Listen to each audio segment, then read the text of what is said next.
علماء نے معراج کی حکمتوں پر مختلف اعتبار سے گفتگو کی ہے۔ ایک گفتگو اس اعتبار سے کی کہ آخر واقعہ معراج میں کیا راز پنہاں ہے۔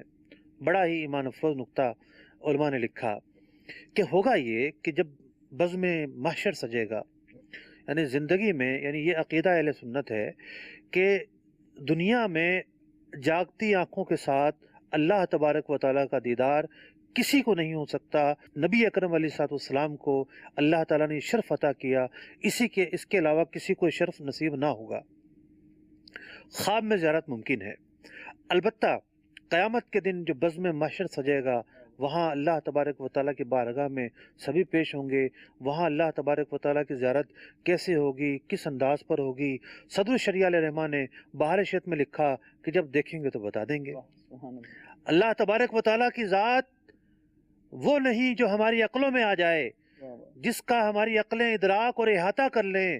ہمارا کام ہے اس پر ایمان لانا اور ہر عیب کی نفی کرنا۔ تو علماء نے لکھا کہ جب وہ بزم میں محشر سجے گا اور نبی اکرم علیہ الصلوۃ والسلام مدعا شفاعت لیے آگے بڑھیں گے، اور جب نجی و صفی سبھی سے کہیں نہ بنی یہ خلق پھری کہاں سے کہاں تمہارے لیے، یہ سب کے سب جو ہے وہ منازل طے ہونے کے بعد خلق کے خدا نبی اکرم علیہ الصلوۃ والسلام کی بارگاہ میں پہنچے گی، اور پیارے آقا علیہ الصلوۃ والسلام اللہ تعالیٰ کی بارگاہ میں مدعا عرض کریں گے، تو ایک فطرتی تقاضا یہ ہے کہ بادشاہ کے سامنے بھی اگر کوئی جائے پہلی مرتبہ تو احترام سے اور دبدبے اور ہیبت سے اس کی زبان زیادہ نہیں کھلتی، وہ زیادہ مدعا بیان نہیں کر پاتا، اور وہ جو ہے بہت کچھ سوچ کر جاتا ہے لیکن سب کچھ نہیں کہہ پاتا۔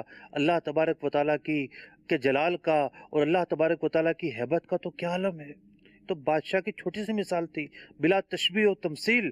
تو اللہ تبارک و تعالیٰ نے پیارے آقا علیہ الصلوۃ والسلام کو اپنے قرب میں بلا کر پہلی دفعہ دنیا میں ہی زیارت کروا دی کہ جب پیارے آقا علیہ الصلوۃ والسلام بزم محشر میں اس امت کا مدعا پیش کریں گے تو بلا جھجک پیش کریں، بغیر رکے بغیر ٹھہرے اللہ تبارک و تعالیٰ کی بارگاہ میں امت کا مدعا پیش کریں، امت کے لیے شفاعت طلب کریں۔